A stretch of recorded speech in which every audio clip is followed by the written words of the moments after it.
સમાજના મારા પિતા તુલ્ય વડીલો, મારી માતૃશક્તિઓ, ભાઈઓ બહેનો, બાળકો અને ખાસ કરીને મારા દાહોદ જિલ્લાના સાવજો જેવા યુવાનો ઉપસ્થિત છે, ત્યારે હું બ્રિજરાજ સોલંકી આ પૃથ્વીપતિ સમ્રાટ વીર માનધાતા મહારાજની જન્મ જયંતિમાં આપ સૌનું તહે દિલથી સ્વાગત કરું છું. આપનો ખૂબ ખૂબ આભાર વ્યક્ત કરું છું.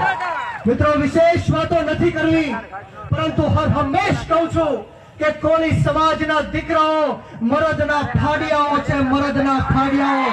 ત્યારે હું કહેવા માંગીશ કે વળે નહીં કાંઈ દુનિયામાં કરે ગેંગે કે ફેફેથી, વળે નહીં કાંઈ દુનિયામાં કરે ગેંગે કે ફેફેથી. ઘણીક શણગાર મર્દોનો સજી લ્યો તો મજા આવે, અને મજા કાંઈક ઓર આવે દાદ કાયર વેશ મૂકો તો, અને કદમ બે કાળની હામાં ફરી લ્યો તો મજા આવે. ત્યારે આપણી વચ્ચે અહીંયા પોલીસ તંત્ર પણ આપણી સેવા અને સુરક્ષામાં ઉપસ્થિત છે, એમની માટે જોરદાર તાળીઓ થઈ જાય. અને સાથોસાથ મીડિયાના મિત્રો પણ અહીંયા ઉપસ્થિત છે, એમની માટે પણ એકવાર જોરદાર તાળીઓ થઈ જાય. વિશેષ વાતો નથી કરવી, પરંતુ જેમ